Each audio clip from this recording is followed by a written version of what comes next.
지난 목요일부터 우리가 함께 데살로니가 전서 말씀을 묵상하고 있습니다. 바울이 데살로니가 교회 성도들에게 보낸 이 편지의 내용을 보면 바울이 얼마나 그들에 대해서 하나님께 감사하고 또 기뻐했는지, 얼마나 그들을 주 안에서 사랑하는지를 절절히 우리가 알 수가 있습니다. 그리고 그 감사와 기쁨의 고백은 3장 마지막까지 계속해서 이어집니다. 데살로니가 전서가 5장까지 기록되어 있는 것을 생각할 때 3장까지 바울이 그 감사와 기쁨의 고백을 하는 것을 보면 바울의 그 고백이 얼마나 진정되고 또 데살로니가 교회 성도들을 향한 마음이 얼마나 컸는지를 알 수가 있습니다. 특별히 오늘 본문을 통해서 바울은 데살로니가 교회 성도들을 인해서 하나님께 감사한 두 가지 이유를 정리해서 고백하고 있습니다. 첫 번째 이유는 13절 말씀에서와 같이 그들이 바울이 전한 하나님의 말씀을 사람의 말로 받지 않고 하나님의 말씀으로 받았기 때문이었다고 고백합니다. 바울이 전한 말이 하나님의 말씀으로 받아들여진 이유가 무엇이었을까요? 바울이 사람들의 마음을 움직일 수 있는 어떤 탁월한 설교자이거나 탁월한 연설가였기 때문일까요? 그런 좋은 스피치 기술이 어떤 말을, 사람의 말을 하나님의 말씀으로 받아들여지게 하는 것이 아니라는 것을 우리는 성경을 통해서 깨달을 수가 있습니다. 성경은 말하는 기술이 중요한 것이 아니라 말의 내용이 중요하다고 증언하고 있습니다. 바울은 데살로니가 교회 교인들에게 그 말을 전할 때 자기 자신의 주장이나 논리를 펴지 않았습니다. 사도행전 17장 2절과 3절을 보면 바울이 데살로니가에서 전한 말이 어떤 내용인지를 우리가 알 수 있습니다. 제가 사도행전 17장 2절과 3절 말씀을 읽어드리도록 하겠습니다. 바울이 자기의 관례대로 그들에게로 들어가서 새 안식일에 성경을 가지고 강론하며 뜻을 풀어 그리스도가 해를 받고 죽은 자 가운데서 다시 살아나야 할 것을 증언하고 이르되 내가 너희에게 전하는 이 예수가 곧 그리스도라 하니. 아멘. 바울이 전한 말의 내용은 모두 성경에서 온 것이었습니다. 여기서 말하는 성경은 지금 우리에게 있는 구약 성경을 의미합니다. 모세와 선지자들, 즉 모세 오경과 예언자들의 예언으로 구성된 성경을 말하고 있는 것이죠. 당시에는 아직 신약 성경이 쓰여지지도 않았고 지금 우리에게 있는 27권의 신약 성경의 책들이 모아서 정리되어 있지도 않았습니다. 특별히 바울이 쓴 이 데살로니가 전서가 신약 성경 중에서 가장 먼저 쓰여진 책이기 때문에 바울이 이 편지를 쓸 때는 아직 복음서가 기록되어 전해질 때가 아니라는 것입니다. 바울은 아직 복음서가 존재하지 않았었던 시기에 구약 성경에 이미 기록된 메시아 그리스도에 대한 예언, 그가 이 땅에 오셔서 우리를 구원하시기 위해 고난받으시고 죽은 자 가운데서 다시 살아나실 것이라는 것이 그 예언이 예수님을 통해서 이루어졌다는 사실을 전한 것입니다. 하나님의 아들 예수님이 오셔서 십자가에 달려 죽으시고 3일 만에 다시 살아나심으로 우리가 그의 구원하심을 받은 예수 그리스도가 우리의 구원자가 되었다는 사실을 전하고 있는 것입니다. 예수님이 바로 성경을 통해서 예언된 메시아이시며 그리스도이시라는 말을 전한 거예요. 이처럼 바울은 자신이 좋다고 생각하는 이야기, 자신이 상상하는 이야기, 지어낸 이야기를 전하지 않았습니다. 2장 4절에서도 데살로니가전서 2장 4절에서도 이렇게 고백하고 있습니다. 오직 하나님께 옳게 여기심을 입어 복음을 위탁받았으니 우리가 이와 같이 말함은 사람을 기쁘게 하려 함이 아니요 오직 우리 마음을 감찰하시는 하나님을 기쁘시게 하려 함이라. 아멘.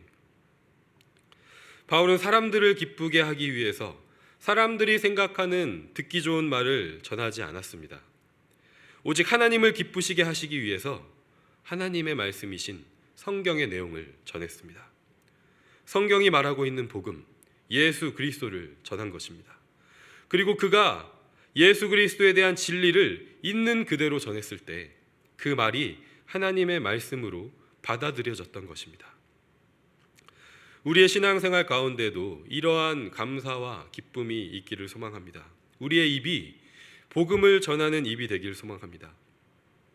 단지 일시적으로 사람들의 마음을 기쁘게 하는 말이 아니라 하나님을 기쁘시게 하는 말을 전하는 삶을 살기를 간절히 소망합니다. 그 말이 결국엔 사람들까지도 영원한 기쁨을 누리게 할 수 있는 능력을 가진 복음이라는 사실을 믿는 그런 우리의 삶이 되기를 간절히 소망합니다. 바울이 데살로니가 교회 성도들로 인해서 하나님께 감사한 두 번째 이유는 14절 말씀에서와 같이 그들이 하나님의 말씀을 받아들임으로 인해서 함께 받기 시작한 고난 때문이었다고 말씀하고 있습니다. 데살로니가라는 도시는 지금 현재에도 그리스에서 두 번째로 큰 도시일 만큼 로마 제국 당시에도 군사적으로, 경제적으로, 정치적으로 매우 중요한 도시 중에 하나였습니다. 그런데 다른 모든 로마의 도시들이 그랬던 것처럼 그 도시의 부와 권력은 소수 엘리트 권력층이 독점하고 있었고 절대 다수의 나머지 사람들은 힘들고 가난한 삶을 살 수밖에 없었습니다. 특별히 로마 제국의 정치와 경제와 모든 기반을 지탱하는 문화의 중심에는 로마 황제 숭배와 그 밖에 다른 여러 우상들을 섬기는 문화가 자리 잡고 있었습니다. 그 문화 속에 그들의 모든 삶이 있었던 거예요. 가족 관계와 친구 관계, 일하는 것, 먹고 마시는 것, 일상에 필요한 모든 것들이 그 문화에 포함되어 있었습니다. 그렇기 때문에 원래 섬기던 우상을 버리고 하나님께로 돌아와 참되신 하나님만을 섬긴다는 것은 고난을 피할 수 없는 길이었던 것입니다. 일하는 것에 지장을 받을 수밖에 없었고 먹고 마시는 것에 지장을 받을 수밖에 없었습니다. 그들이 받는 고난은 아주 실제적인 고난이었던 것입니다. 그럼에도 불구하고 그들이 복음을 받아들이고 하나님께로 돌아온 이유가 무엇이었을까요? 그들은 가난하고 힘든 소외된 삶을 통해서 로마 황제가 다스리는 로마 제국 안에서의 삶에는 소망이 없다라는 것을 깨달았습니다. 그 대단한 역사를 가진 로마 제국이라 할지라도 세계 최고의 권력을 가진 로마 황제라고 할지라도 그들에게 참된 안식과 평화를 주지 못한다는 것을 알았습니다. 그리고 그 제국의 안식과 평화는 일부 소수의 힘을 가진 자들의 것일 뿐이라는 것을 눈으로 보고 피부로 느끼는 삶을 살고 있었습니다. 배고픔과 가난과 질병으로 인해서 언제 죽을지 모르는 인생을 살고 있다는 것을 알고 있었습니다. 실제로 로마 제국의 평균 수명은 여러 가지 요인들로 인해서 20대 중반 정도까지밖에 되지 않았다라는 것이 역사적인 사실로 기록되어 있습니다. 이렇게 소망이 없는 그들에게 바울을 통해서 하나님의 복음이 전해진 것입니다. 그들을 죄에서 구원하시기 위해 십자가에 달려 죽으셨다가 3일 만에 다시 살아나심으로 영원한 생명을 주시는 예수 그리스도의 복음을 듣게 된 것입니다. 로마 제국이 아니라 영원한 하나님 나라가 있다는 것을, 로마 황제가 아니라 예수 그리스도가 진정한 왕이시라는 것을 깨닫게 된 것입니다. 그리고 비록 지금은 이 세상에서 고난을 받고 참된 안식과 평화가 없는 삶을 살아가고 있지만 예수 그리스도께서 다시 오실 때 완전한 영원한 안식과 평화가 있다라는 소망을 품게 된 것입니다. 바울이 전한 이 복음을 받아들이고 영원한 소망을 붙잡은 데살로니가 교회 성도들이 바울에게는 끊임없는 감사의 제목이 되었고 하나님 안에서의 영광과 기쁨이 되었던 것입니다.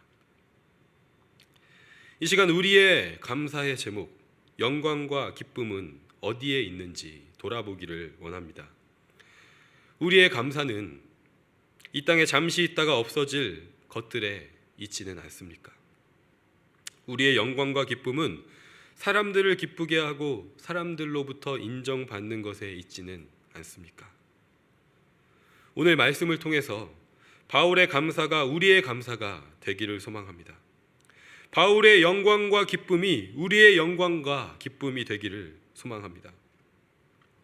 바울이 17절에서 이야기하는 것처럼 내가 여러분들을 다시 보기를, 여러분들의 얼굴을 다시 대면하기를 소망한다라고 고백했는데, 우리가 믿음의 지체들을 서로 바라보는 것, 그 얼굴을 바라보는 것만으로도 하나님께 영광이 되고 기쁨이 되기를 간절히 소망합니다.